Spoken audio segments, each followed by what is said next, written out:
ವ್ಯಾಸಂ ವಸಿಷ್ಠನಪ್ತಾರಂ ಶಕ್ತೇಃ ಪೌತ್ರಮಕಲ್ಮಷಂ ಪರಾಶರಾತ್ಮಜಂ ವಂದೇ ಶುಕತಾತಂ ತಪೋನಿಧಿಂ. ವ್ಯಾಸಾಯ ಭವನಾಶಾಯ ಶ್ರೀಶಾಯ ಗುಣರಾಶಯೇ ಹೃದ್ಯಾಯ ಶುದ್ಧವಿದ್ಯಾಯ ಮಧ್ವಾಯ ಚ ನಮೋ ನಮಃ. ಶ್ರೀ ಗುರುಭ್ಯೋ ನಮಃ.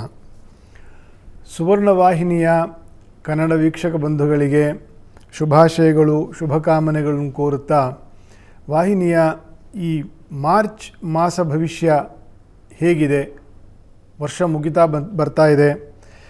ಅಂದರೆ ಕ್ರೋಧಿನಾಮ ಸಂವತ್ಸರ ಮುಗಿಯುವ ತಿಂಗಳೂ ಹೌದು. ಅನೇಕ ಗ್ರಹರ ಮೇಳಗಳೂ ಹೌದು. ಕುಂಭ ಮಾಸದಲ್ಲಿರ್ತಕ್ಕಂಥ ಕುಂಭಮೇಳ ಮುಗಿಯುವ ತಿಂಗಳೂ ಹೌದು. ಶಿವರಾತ್ರಿಯ ಹೊಸ್ತಿಲೂ ಹೌದು. ಇದು ಮುಗಿದ ನಂತರ ಮಾರ್ಚ್ ತಿಂಗಳ ಪರ್ಯಂತ ಗ್ರಹ ಗೋಚಾರ ಹೇಗಿದೆ, ಯಾವ ರಾಶಿಗೆ ಶುಭ ಇದೆ, ಚತುರ್ಗ್ರಹ, ಪಂಚಗ್ರಹ, ಷಡ್ಗ್ರಹ ಯೋಗಗಳು ನಡೀತಕ್ಕಂತಹ ವಿಶೇಷವಾಗಿರ್ತಕ್ಕಂತಹ ಮಾಸ ಮಾರ್ಚ್ ತಿಂಗಳಲ್ಲಿ ನಡೀತದೆ. ಇದರ ವಿಶೇಷತೆಗಳು ಏನು, ಯಾರಿಗೆ ಶುಭ, ಯಾರಿಗೆ ಚಾಲೆಂಜಸ್ ಇರ್ತದೆ, ಯಾರಿಗೆ ಅಶುಭ ಇದೆ, ಇದರ ಒಟ್ಟಾರೆ ಕಾರ್ಯಕ್ರಮದ ಉದ್ದೇಶ ಮಾರ್ಚ್ ಮಾಸ ಭವಿಷ್ಯ ಶುರು ಮಾಡ್ತಾ ಇದ್ದೀವಿ. ಗೋಚಾರ ವಿಶೇಷ ಅನ್ನೋದು ಮಾರ್ಚಿನಲ್ಲಿ 1ನೇ ತಾರೀಕಿಂದ 31ನೇ ತಾರೀಕುವರೆಗೂ ಗೋಚಾರ ವಿಶೇಷ. ರವಿಯ ಕುಂಭ ಮತ್ತು ಮೀನ ಸಂಚಾರಗಳಿರ್ತದೆ. 14ನೇ ತಾರೀಕು ಮೀನ ಮಾಸವಾಗಿ ಮೀನ ರಾಶಿಗೆ ರವಿಯ ಸಂಚಾರ ಆಗುವುದರಿಂದ ಕುಂಭ ಮಾಸದ 15 ದಿನವೂ ಇರ್ತದೆ ಮತ್ತು ಮೀನ ಮಾಸವು ನಡೀತದೆ. ತಿಂಗಳ ಕೊನೆಗೆ ಕ್ರೋಧಿ ಸಂವತ್ಸರ ಕೊನೆಯಾಗಿ ನೂತನ ಸಂವತ್ಸರವಾಗಿರ್ತಕ್ಕಂಥ ವಿಶ್ವಾವಸು ನಾಮ ಸಂವತ್ಸರ ಶುರು ಆಗ್ತಕ್ಕಂಥದ್ದು ಮಾರ್ಚಿನಲ್ಲೇ. ಅಂದರೆ ರವಿಯ ಮೀನಮಾಸ, ಮೀನದಲ್ಲಿ ಸಂಕ್ರಮಣ,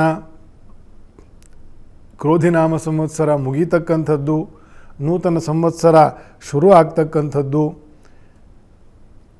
ಅದರ ಜೊತೆಗೆ ಇನ್ನೂ ಮಹತ್ತರವಾಗಿರ್ತಕ್ಕಂತಹ ವಿಶೇಷ ಏನು ಅಂತಂದರೆ, ಗ್ರಹಚಾರದಲ್ಲಿ ಮೀನರಾಶಿಯಲ್ಲಿ ಯುಗಾದಿಗೆ ಚಂದ್ರನು ಸೇರಿಕೊಂಡು 29 ಮಾರ್ಚ್ 30, 31 ತನಕ ರಾಹುವನ್ನು ಶನಿಯು ಬೆರಿತಕ್ಕಂತಹ ದಿನಗಳು ಸೇರಿ, ಇದೆಲ್ಲವೂ ಸೇರಿ ಪಂಚಗ್ರಹ ಮತ್ತು ಷಡ್ಗ್ರಹ ಯೋಗಗಳು ಅಪರೂಪವಾಗಿರ್ತಕ್ಕಂತಹ ತಿಂಗಳು ಈ ಮಾರ್ಚ್ ತಿಂಗಳಾಗಿರ್ತದೆ.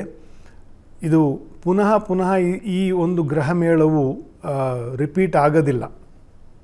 12 ವರ್ಷಕ್ಕೊಂದು ಸತಿ ಅಥವಾ 25 ವರ್ಷಕ್ಕೊಂದು ಸತಿ ಅಥವಾ ಶನಿ ಪುನಃ ಬಚಕ್ರವನ್ನು ತಿರುಗಿದಾಗ ಪುನಃ ಈ ಥರ ಬರುವುದಾಗಲಿ ಇವೆಲ್ಲ ಆಗೋದಿಲ್ಲ. ಯಾಕಂದರೆ 27 ವರ್ಷಗಳ ನಂತರ ಪುನಃ ಶನಿಯು ಕುಂಭರಾಶಿಗೆ ಮೀನರಾಶಿಗೆ ಬಂದರೂ ಕೂಡ ಅಲ್ಲಿ ರಾಹು ಇರಬೇಕಲ್ಲ, ಅಲ್ಲಿ ಶುಕ್ರನು ಸೇರಬೇಕಲ್ಲ. ಸೊ ಇದು ಶನಿಯ ಕೇಂದ್ರದ ವರ್ಷ ಅಂತಂತ ಕಳೆದ 2-3 ವರ್ಷದಿಂದ ನಾನಾ ಕಾರ್ಯಕ್ರಮದಲ್ಲಿ ಹೇಳ್ತಾ ಇದ್ದೀನಿ. ಶನಿಯ ಕೇಂದ್ರದ ವರ್ಷ ಅಂತಂದರೆ ಸ್ವಕ್ಷೇತ್ರಗಳಲ್ಲಿ ಸಂಚಾರ ಮಾಡ್ತಕ್ಕಂತಹ ಸಮಯ ಇತ್ತು. ಇನ್ನೊಂದು ತಿಂಗಳಿದೆ, ಶನಿಯ ಕೇಂದ್ರದ ವರ್ಷಗಳು ಮುಗೀತದೆ.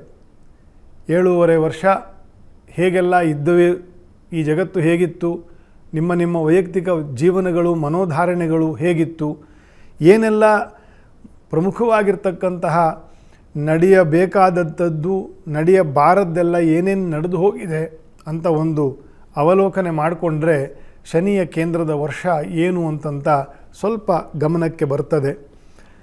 ಹಾಗಾಗಿ ಅಂತಹ ಶನಿಯ ಕೇಂದ್ರ ನಡೀತಾ ಇದ್ದು ವೃಷಭ ರಾಶಿಯಲ್ಲಿ ಇದ್ದ ರಾಹು ಈಗ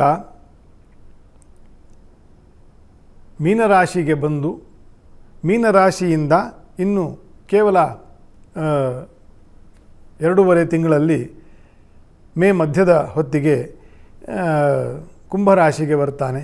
ಅಂದರೆ ಶನಿಯು ಮೀನರಾಶಿಗೆ ಹೋಗ್ತಕ್ಕಂಥದ್ದು, ವೃಷಭದಲ್ಲಿ ಇದ್ದಂತಹ ರಾಹು ಕುಂಭರಾಶಿಗೆ ವಾಪಸ್ ಬರ್ತಕ್ಕಂಥದ್ದು. ಇದಿಷ್ಟು ಆಗಿರೋದು ಈ ಕಳೆದ 7.5 ವರ್ಷದ ಒಂದು ಗ್ರಹಚಾರದ ವಿಶೇಷದಲ್ಲಿ. ಅಲ್ಲಿ ಉಂಟಾಗ್ತಾ ಇರತಕ್ಕಂತಹ ಗ್ರಹ ಮೇಳ, ಎಲ್ಲ ಗ್ರಹರು ಕುಜ ಮತ್ತು ಗುರುವನ್ನು ಬಿಟ್ಟು ಎಲ್ಲ ಗ್ರಹರು ಕೂಡ ಮೀನರಾಶಿಯಲ್ಲಿ ಸೇರಿ ಮುಂದೆ ಹೋಗ್ತಕ್ಕಂತಹ ವರ್ಷ. ಹಾಗಾಗಿ ಇದನ್ನು ಸ್ವಲ್ಪ ಲೆಂತಿಯಾಗಿ ಹೇಳಬೇಕಾಯಿತು. ಇಷ್ಟೆಲ್ಲ ವಿಶೇಷವು ಪದೇ ಪದೇ ಘಟಿಸುವುದಿಲ್ಲ ಆಕಾಶ ನಕ್ಷತ್ರ ಯೋಗದಲ್ಲಿ ಅಂತಂತ ಹೇಳಲಿಕ್ಕೆ ಇಷ್ಟು ಹೇಳಬೇಕಾಯಿತು. ಪಂಚಷಡ್ಗ್ರಹ ಅಪರೂಪದಲ್ಲಿ ಅಪರೂಪವಾಗಿರ್ತಕ್ಕಂತಹ ಯೋಗ. ಸಮುದ್ರ ರಾಶಿಯಲ್ಲಿ ರಾಹು ಶನಿಯುತಿಯೂ ಇರೋದರಿಂದ ರವಿ ಚಂದ್ರ ಶುಕ್ರ ಬುಧರು ಸೇರಿದಾಗ ಅಶುಭ ಫಲಗಳು ಅಂತಾನೆ ಶಾಸ್ತ್ರವಚನ ಆಗಿದೆ.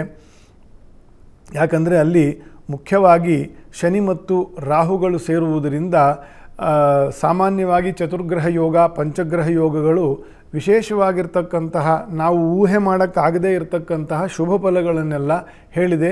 ಮೀನರಾಶಿಯು ಗುರುವಿನ ರಾಶಿಯು ಆದ್ದರಿಂದ ಸಾಮಾನ್ಯವಾಗಿ ಒಳ್ಳೆಯ ಫಲಗಳನ್ನು ಮತ್ತು ಊಹೆಗೆ ಸಿಲುಕತಕ್ಕಂತಹ ಫಲಗಳನ್ನು ಹೇಳಿದೆ.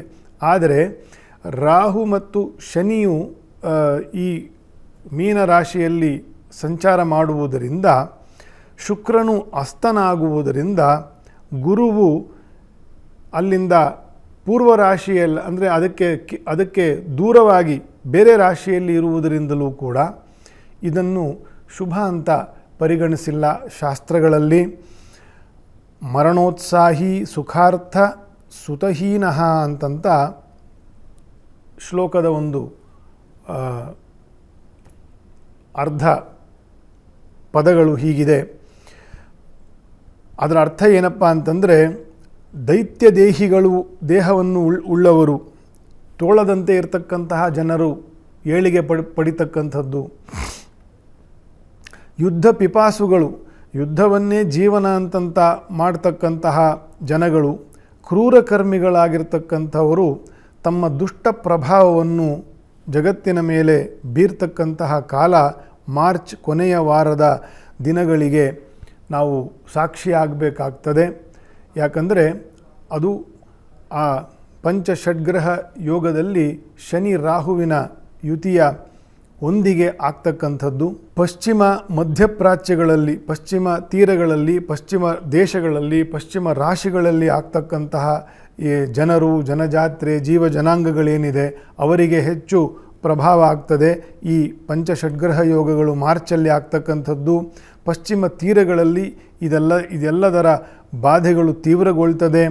14ನೇ ಮಾರ್ಚ್ ಮತ್ತು 29ನೇ ಮಾರ್ಚ್ ಚಂದ್ರಗ್ರಹಣ ಸೂರ್ಯಗ್ರಹಣಗಳು ಸೇರುತ್ತದೆ ಸಾಲದ್ದಕ್ಕೆ.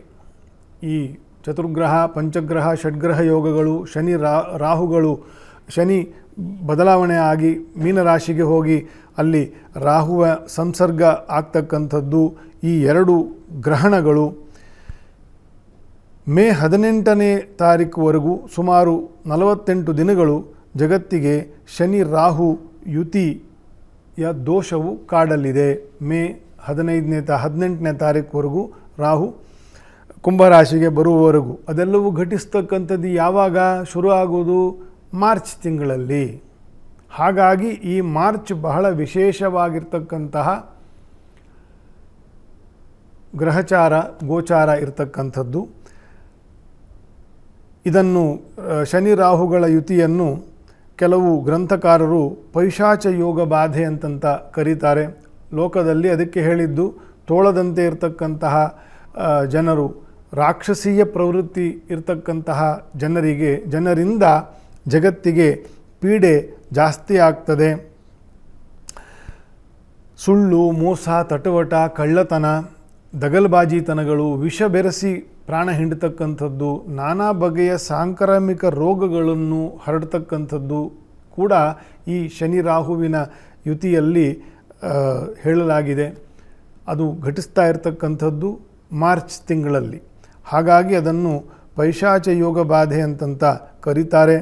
ಇದಿಷ್ಟು ನಡೆಯುವುದು ಮಾರ್ಚ್ ತಿಂಗಳಾದ್ದರಿಂದ ಸಾಮಾನ್ಯ ಜನರು ಜಾಗರೂಕವಾಗಿರಬೇಕು.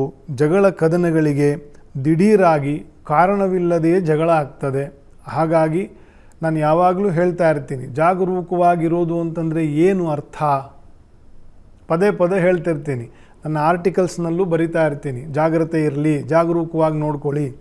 ಅಂದರೆ ನಮ್ಮ ಆಲೋಚನೆ, ನಮ್ಮ ಮಾತು ಮತ್ತು ನಮ್ಮ ಕೃತಿ, ಈ ಮೂರು ಒಂದು ಸಿಂಗಲ್ ಲೈನಲ್ಲಿ ಇರಬೇಕು. ಅದನ್ನೇ ಜಾಗೃತಿ ಅಂತ ಕರೆಯೋದು, ಕಾನ್ಷಿಯಸ್ನೆಸ್ ಅಂತ. ನಾವೇನು ಯೋಚನೆ ಮಾಡ್ತೀವಿ, ನಾವೇನು ಮಾತಾಡ್ತೇವೆ, ನಾವೇನು ಮಾಡ್ತೇವೆ, ಇದ್ರ ಬಗ್ಗೆ ಎಚ್ಚರಿಕೆ ಇರ್ತಕ್ಕಂಥದ್ದನ್ನು ಜಾಗೃತಿ ಅಂತಂತ ಕರೆಯೋದು. ಇಲ್ಲದೆ ಹೋದರೆ ಯೋಚನೆ ಮಾಡೋದೇ ಏನೋ, ಆಡುವುದೇ ಏನೋ, ಕೊನೆಗೆ ಅದು ಆಗೋದೇ ಏನೋ, ಆಮೇಲೆ ದುಃಖ. ಹಾಗಾಗಿ ಇದಕ್ಕೆಲ್ಲ ಈ ಗ್ರಹ ದೋಷಗಳು ಹೆಚ್ಚು ಪ್ರಭಾವವನ್ನು, ದುಷ್ಟ ಪ್ರಭಾವವನ್ನು ಬೀರೋ ಕಾರಣ ದಿಢೀರಾಗಿ ಕಾರಣವಿಲ್ಲದೆ ಜಗಳ ಆಗ್ತಕ್ಕಂಥದ್ದು, ಕದನ ಆಗ್ತಕ್ಕಂಥದ್ದು, ಮಾನಸಿಕ ಅಸ್ಥಿರತೆ ಹೆಚ್ಚಾಗ್ತಕ್ಕಂಥದ್ದು, ಮನೋರೋಗವು ಜಗತ್ತಿನಲ್ಲಿ, ಇಲ್ಲಿ ಮಾತ್ರ ಅಂತಂತಲ್ಲ, ಮನೋರೋಗಗಳು ಜಗತ್ತಿನಲ್ಲಿ ಉಲ್ಬಣ ಆಗ್ತಕ್ಕಂತಹ ಸಮಯವೂ ಕೂಡ ಇದರಿಂದ ಹೆಚ್ಚಾಗ್ತದೆ. ಇದಕ್ಕೆಲ್ಲ ಪರಿಹಾರ, ಒಂದು ಜಾಗರೂಕವಾಗಿ ಇರ್ತಕ್ಕಂಥದ್ದು ಒಂದು ಪರಿಹಾರ, ಇನ್ನೊಂದು ಭಗವಂತನ ಆಶ್ರಯದಲ್ಲಿ ಇರ್ತಕ್ಕಂಥದ್ದು ಎರಡನೇ ಪರಿಹಾರ. ಇದೆರಡೂ ಕೂಡ ಬಹಳ ವಿಶೇಷವಾಗಿರ್ತಕ್ಕಂತಹ ಪರಿಹಾರವೇ. ರುದ್ರಾಭಿಷೇಕ, ಶ್ರೀ ರುದ್ರದೇವರ ಪೂಜೆ, ಶಿವನಾಮ ಹರಿನಾಮ ಸ್ಮರಣೆ, ಗ್ರಹಶಾಂತಿ ಪೂಜೆಗಳು, ಹೋಮಗಳು, ದೇವಿ ಆರಾಧನೆಗಳು ಹೆಚ್ಚು ನಾವು ಮಾಡ್ತಾ ಸಾಗಿದ್ರೆ ನಮಗೆ ಅದು ಒಂದು ರಕ್ಷಣಾ ಕವಚವಾಗಿ ನಮ್ಮನ್ನು ರಕ್ಷಣೆ ಮಾಡ್ತದೆ ಅಂತನ್ನೋದು ಶಾಸ್ತ್ರಸಿದ್ಧವೇ ಆಗಿರ್ತಕ್ಕಂಥದ್ದು. ಹಾಗಾಗಿ ಈ ಮಾರ್ಚ್ ತಿಂಗಳಲ್ಲಿ ವಿಶೇಷವಾಗಿರ್ತಕ್ಕಂತಹ ಅಪಾಯಕಾರಿ ಆಗಿರ್ತಕ್ಕಂತಹ ಗ್ರಹ ಮೇಳ, ಅಲ್ಲಿ ಕುಂಭಮೇಳ ನಡೆದು ಮುಗಿತಾ ಇರ್ತದೆ. ಆಕಾಶದಲ್ಲಿ ಈಗಾಗಲೇ ಗ್ರಹ ಮೇಳ, ಒಂದು ಅಪರೂಪವಾಗಿರ್ತಕ್ಕಂಥ ಗ್ರಹ ಮೇಳ ಕೂಡ ಆಕಾಶದಲ್ಲಿ ನಡೆಯುತ್ತೆ. ಅದರ ಸಂಕ್ಷಿಪ್ತವಾಗಿರ್ತಕ್ಕಂಥ ಒಂದು ಫಲವನ್ನು ಅಥವಾ ಲಕ್ಷಣವನ್ನು ಇಷ್ಟರ ತನಕ ನಾನು ತಿಳಿಸ್ಕೊಟ್ಟಿದ್ದೇನೆ.